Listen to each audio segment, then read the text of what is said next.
Hello everyone, this is Patrick and this is my submission for the Interpersonal Communication Final Research Interview.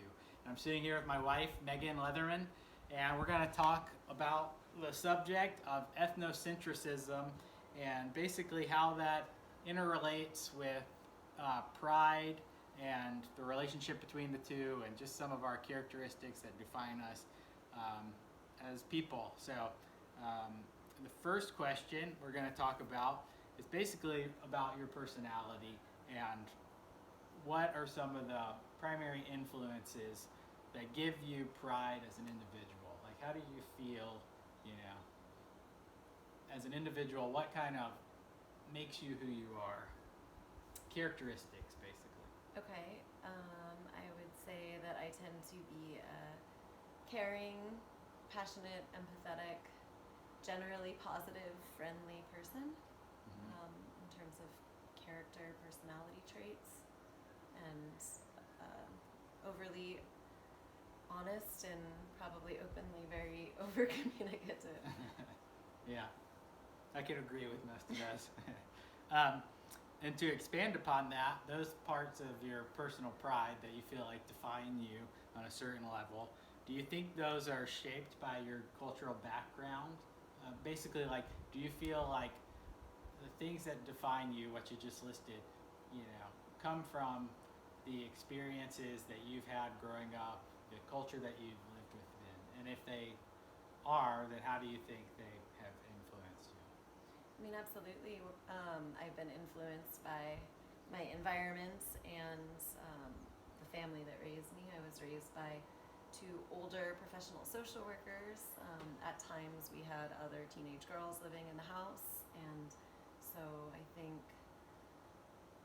seeing the way that my parents were always involved in volunteering in the community and giving back to underprivileged youth or folks who may just have come from different backgrounds absolutely shaped the lens that I see the world, as did after moving to Hawaii about 16 years ago and just being immersed here and volunteering in the community as well. So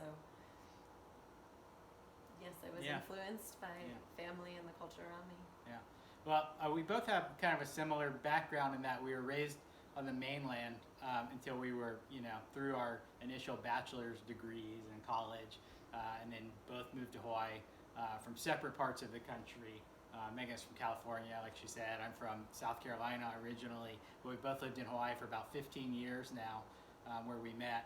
And so we, have lived here and experienced and lived within the culture of Hawaii for the last, large part of our adult life, but we were influenced, I feel like, separately, by mainland culture growing up.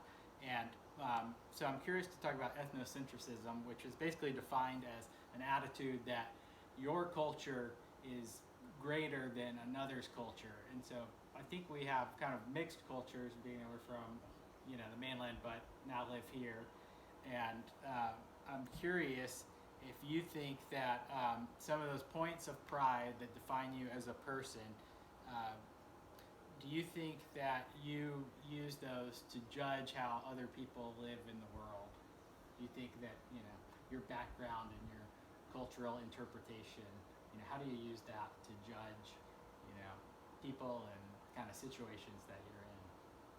I mean, I feel like, yes, absolutely, and most people would. I mean, you only have the lens that you grew up in your own personal and cultural history, and you're going to, in some shape or another, conscious or unconscious, use that, I would imagine, and that it influences the way that you see the world now. I'm not sure if that's what you were asking, but there's a variety of things that I took with me here from California, and whether that might have been the influence of my parents or the society around me, kind of like liberal hippie community at Santa Cruz before I moved here.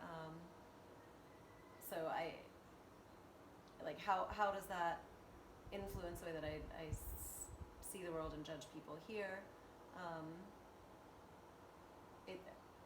I moved here, so in effect, we both did, and we're coming from like a different place, so we are like the colonizer that like moved here, and there's like that lens that we, you know, it's a different interpretation that like being born and raised in California, like third generation of in California, it's a different perspective, and we moved there as well from Minnesota, and they're from like white mutts in Europe. So I mean, I think there's different aspects to that question.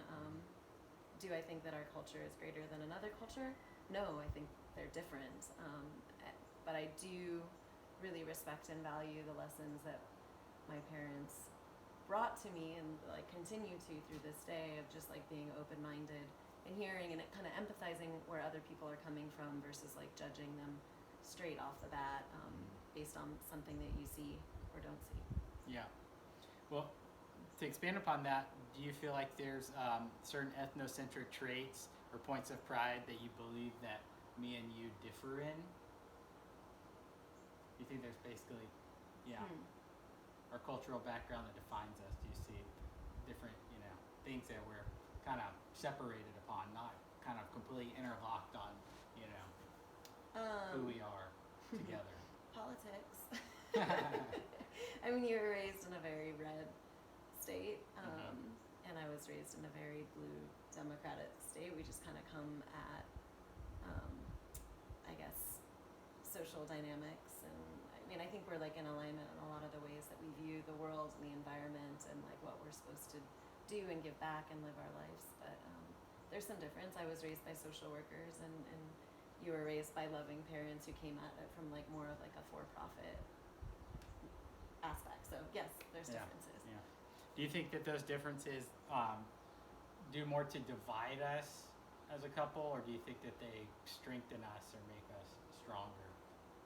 I think in general they make us stronger because I think they're complementary, and I think if you like had the same opinion as your partner on every topic, that would just be really boring, and it also doesn't bode well for just a diversity of perspectives or having a dialogue on any particular topic.